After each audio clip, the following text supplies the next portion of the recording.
পবিত্র শবে বরাত মুসলমানদের কাছে অত্যন্ত গুরুত্বপূর্ণ এবং ফজিলতপূর্ণ একটি রাত। শবে বরাত এ মাসে 14 তারিখ দিবাগত রাত্রিতে অর্থাৎ শাবানের 15 তারিখ রাত্রিতে শবে বরাত পালিত হয়। সেই হিসেবে এ বছর 2025 সালের 14 ফেব্রুয়ারি শুক্রবার দিবাগত রাত্রিতে শবে বরাত পালিত হবে। শবে বরাতের রাত্রিতে যে সমস্ত করণীয় ইবাদতগুলো রয়েছে, শবে বরাত মুসলমানদের কাছে একটি গুরুত্বপূর্ণ কি জন্য? কারণ হলো সব অর্থ রাত, বরাত অর্থ মুক্তি। আল্লাহ তাআলা এ রাত্রিতে মুসলমানদেরকে মুক্তি দান করেন, যার কারণে এ রাত্রিটাকে বলা হয় শবে বরাত। শবে বরাতকে হাদিসের ভাষায় লাইলাতুন নিসফি মিন শাবান বলা হয়েছে।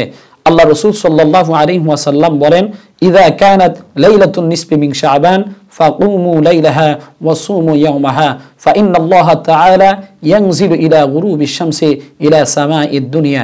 আল্লাহ রাসূল সাল্লাল্লাহু আলাইহি ওয়াসাল্লাম বলে, তোমরা শবে বরাতের রাত্রি যখন চলে আসে, অর্থাৎ 14 তারিখ দিবাগত রাত 15 তারিখের রাত যখন চলে আসে, তোমরা এই রাত্রিতে দাঁড়িয়ে দাঁড়িয়ে বেশি বেশি করে নামাজ, নফল ইবাদত, যেমন নামাজ পড়া, নফল ইবাদত করা, জীবনের কাজা নামাজগুলো আদায় করা, এ রাত্রিতে বেশি বেশি করে আল্লাহ তাআলার কাছে জিকির করা, কোরআনের তেলাওয়াত করা।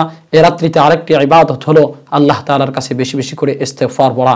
হাদিসের ভিতরে আরেকটি ইবাদতের কথা রয়েছে, আমলের কথা, সেটি হলো এ রাত্রিতে আল্লাহ রাসূল সাল্লাল্লাহু আলাইহি ওয়াসাল্লাম একইভাবে কবর জিয়ারত করেছেন। আম্মা জানা আয়েশা সিদ্দিকা রাদিয়াল্লাহু তাআলা আনহা থেকে হাদিস বর্ণিত হয়েছে। আয়েশা সিদ্দিকা রাদিয়াল্লাহু তাআলা আনহা বলেন, ইয়া রাসূলুল্লাহ, ইয়া হাবিবাল্লাহ, আপনি এই রাত্রিতে কবরের পাশে কেন দাঁড়িয়ে রয়েছেন?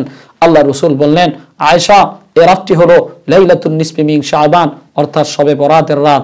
এই রাত্রিতে আল্লাহ তাআলা বনি কালব গোত্রের দুম্বার মতো যতগুলো পশম তাদের রয়েছে, সেই দুম্বার পশমের মতো সমস্ত মানুষদেরকে আল্লাহ তাআলা এই রাত্রিতে ক্ষমা করে দেয়। তবে দুইটি মানুষকে এই রাত্রিতে ক্ষমা করা হয় না। আল্লাহ রাসূল বলেন, লি মুশরিকিন আও লি মুশাহিনিন, এই রাত্রিতে মুশরিকদেরকে আল্লাহ তাআলা মাফ করেন না, এবং যারা একে অপরের প্রতি হিংসা বিদ্বেষ পালন করে, এক ভাই আরেক ভাইয়ের প্রতি যারা হিংসা বিদ্বেষ পালন করে, আল্লাহ তাআলা এই মানুষগুলোকে ক্ষমা করেন না। তবে মুহাদ্দিসিনে ইকরামরা বলেছেন এই হাদিসের ব্যাখ্যায়, কোন ব্যক্তি যদি একাগ্র চিত্তে এই রাত্রিতে আল্লাহ তাআলার কাছে কালিমা তৈয়বা পাঠ করে, শিরিকের থেকে মুক্ত হয়ে আল্লাহ তাআলার কাছে বেশি বেশি করে ইস্তেগফার পড়ে, তা আল্লাহ তাআলা তাকে মাফ করে দেয়। এই রাত্রিতে যে সমস্ত বর্জনীয় আমলগুলো রয়েছে, আসুন এগুলো আমরা জানার চেষ্টা করি। এই রাত্রিতে আমরা হালুয়া রুটির কাজগুলোর থেকে আমরা হেফাজত থাকবো। এ রাত্রিতে হালুয়া রুটি বানিয়ে বানিয়ে অনেক মুসলমান রয়েছে সময়টাকে অপচয় করে, সময়টাকে নষ্ট করে। এ রাত্রি হলো ইবাদতের রাত। এ রাত্রিতে হালুয়া রুটি না বানিয়ে আমরা বেশি বেশি করে ইবাদত করার চেষ্টা করব।